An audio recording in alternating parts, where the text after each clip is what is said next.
Hey guys, what's up and welcome back. So today's video is going to be me talking about why I actually prefer using this, a white cane, more than waiting until I'm 18 to get a guide dog and learning how to use a guide dog.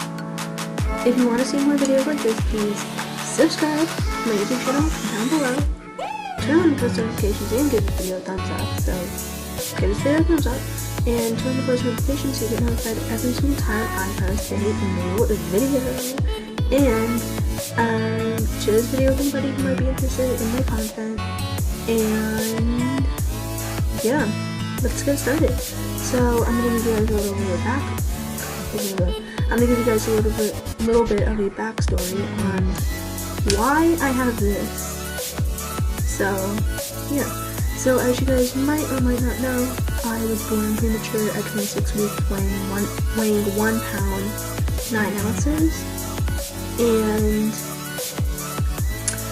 I was diagnosed at birth with retinopathy of prematurity. The scientific name that I like to use, actually that is the real name, but the scientific name that I really like to use is retrolental fibroplasia. So yeah, so basically if you don't know, retinopathy of prematurity, or ROP, is basically a rare retinal disease causing abnormal blood vessel growth in the light-sensitive part of the eye, causing extreme vision loss, and in worst-case scenario, complete and total blindness. So I was diagnosed with stage 3. That did have a chance of progressing to stage 4 or stage 5. Stage 4 is a partial retinal detachment, and stage 5 is a complete retinal detachment. So I had to have laser surgery done, which basically, what that means is that the doctor uses a laser to, I don't know how it works, but do something to the edges of the abnormally grown blood vessels in your eye to stop it from growing, I guess. I'm not really sure on this. I don't really know how it works. I do know that obviously did work for me because I do have vision, very bad vision, because I have 20/200 vision, probably worse, but I don't know. So yeah, I just put my hand on my white cane. So yeah, so I got bullied in kindergarten, just teased, because my eyes vibrate. I don't know if you can see it, but my eyes do vibrate. Not when they're going like this or like this, but when they go like that. That's basically what I mean by vibrating. I call them my little dancing eyes. Sorry, I'm very weird. I do not care. Anyway, so yeah, so I got teased in kindergarten. It stopped in 1st grade because I went to a school for the blind, St. Lucy's School for the Blind in Philadelphia, Pennsylvania. It's a really, really good school. It is a Catholic school, and as you guys know from my 50 random fun facts about me video, check that out here if you have not already. I am Jewish, but that did not matter. The only requirement you had to have to get into the school, it was a private school, so the only requirement you had to get into the school is be at least considered visually impaired, and I've always been legally blind. I've always been considered legally blind, and basically if you don't know what legally blind means, it's basically meaning that you're legally too blind to drive a car. So even now, in around 3 or 4 months, whatever, my birthday's in May, so I'm gonna be turning 15, so you can usually get your learner's permit at 15, but legally I'm not able to. I'm not able to get my driver's license or my learner's permit, so no driving for me. I'm honestly good about that because the gas prices are going so yeah. So it's a little bit of a backstory. So I'm legally too blind to be able to drive, so that's why I have this, and I've been getting bullied ever since 2nd grade. So yeah, so some of you may know that I was bullied in 2nd grade. So from 2nd grade, 4th grade, 5th grade, 6th grade, 7th grade, and now 8th grade, I've been getting bullied. 3rd grade was really the only year that I wasn't bullied, surprisingly. But yeah, so In first grade, I started taking O&M, or Orientation and Mobility lessons, which basically teaches you, if you're legally blind or with low vision, how to navigate a world, let's just say that it was not made for you, using this lovely thing, and auditory skills and directional skills like spatial awareness and stuff like that. So yeah, so I started using a white cane at the age of, I'd like to say 6. Around 6 years old, I started using a white cane, like 6 or 7 years old. And yeah, so I'm pretty sure that I can, if you guys want me to, I can do a video on how to use a white cane from what I've been taught for the last 5 to 6 years that I've been using one. So yeah, so you guys know that I've always been a cane user. I've never used a guide dog, and the reason for that is, number one, there's no guide dog schools that take children in the US under 16 or 18. The only one who does is in Quebec, Canada, and that guide dog school is the Mira Foundation. And fun fact, Mira means look or see in, I think, French or Spanish, I don't remember. But yeah, so Mira is in Canada, Quebec, Canada, and Montreal. Oh, I don't know, yeah, something like that. So there's no, that is the only guide dog school that allows students, that allows low vision students to get a guide dog. Probably in the whole US. Most of them all of them in the US,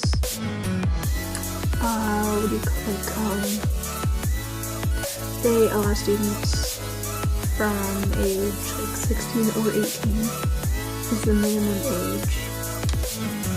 So yeah, it's a little bit unfortunate, but at least there's guide dog schools.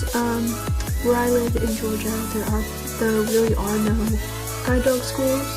In Florida, New York, I think California, and a few others, they have it, but all states are required to have a school for the blind, and Georgia has one. It is, I don't remember what the actual name is, but it's in Macon, Georgia. It's like a residential school, but also I think it's either a residential school or a school for the blind. I don't know if it's 2 different ones, but yeah. So yeah. So for the past 5 years, 6 years that I've been using this, there's a lot of pros and there's a lot of cons. So I'm gonna go through the pros and cons. So the pros of using a white cane, like the good things and pros of using a white cane over a guide dog, is that with a white cane you can obviously fold it up, and you can have it, you can literally put it in the backpack and travel with it. But with a guide dog, obviously you can't do that, and you get more, I'm gonna say about that. And then cons about a white cane is that with using a white cane, they don't obviously stop at a curb, so you have to figure it out where a curb is based on I like to call floor braille. It's basically tactile bumps. I will insert an image here if you don't know what I'm talking about. And yeah, so that is basically supposed to be on every single sidewalk, curb crossing thing, I don't know, by the ADA law, which is, I forgot what it is, something with Disabilities Act. I don't remember. Americans with Disabilities Act, sorry. Yeah, so if there's no braille, if there's no what I like to call floor braille, I think it's actually called tactile bumps or something, I don't really know. But yeah, so if there's none of that on a few curves, then they are breaking the ADA law. The ADA law also says that that no rideshare services like Lyft or Uber can deny a person access, like a disabled person access, if they have a guide dog. Plus, guide dogs are, by the ADA law, allowed to go everywhere that a human is able to. Like, even a pet store, like restaurants, post office, like any public places, stores, schools, even businesses, like any type of business and any type of school. A guide dog is required to be able to be let in. The employees of any business, for example, a school, office, like anything, even a doctor's office, can't deny someone access to that place just because of their guide dog. So yeah, just want to put that out there. So the bad thing about having the cons about a cane is that obviously you have to figure out where the crossings are with this, and that's probably the only like really bad thing about a cane, is that you have to be more auditorily aware of your surroundings, which is good, but some people physically aren't able to do that. The good things about a white cane is that it can fold up, and yeah, people don't ask you every single day if you're training the dog, or if it's a pet, and you're just, I don't know. Plus, you don't get comments saying that it's a fake service dog, because a cane is not a service dog. So yeah, so yeah, there's a lot of like different pros and cons about like a guide dog and a cane. So yeah,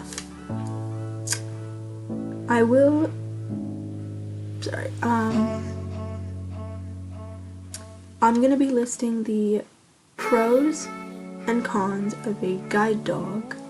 So guide dog, pros and cons. Pause to read. And cane, like a white cane, pros and cons. Pause to read. So that's basically all I have to say. There's a few of them on my list that I didn't mention. But yeah, I personally prefer learning how to use this more than learning how to use a guide dog, because with a guide dog, you have to literally take care of it. I mean, I love animals and I love pets and I love dogs, but sometimes you don't have the time. Sometimes you're like not able to do it, because sometimes people get denied the access to get a guide dog because they're not qualified enough with their O&M skills to get a guide dog. But with a cane, that's not the case. You just learn how to use it through your O&M instructor, and it's pretty cool, honestly. I mean, people think it's weird to use a cane. People think that disabled people look more disabled with canes, but honestly, I don't really care about that. I mean, I kind of agree with it, but like, I don't really care about that. So yeah.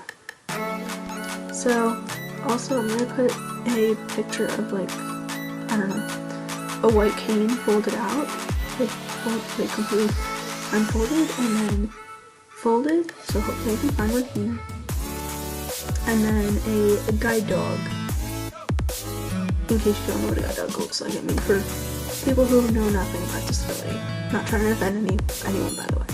So yeah, so if you enjoyed this video, please give it a thumbs up, subscribe to my YouTube channel down below, turn on post notifications so you don't miss when I new video, and share this video with anybody who might be interested in my content. And yeah, bye.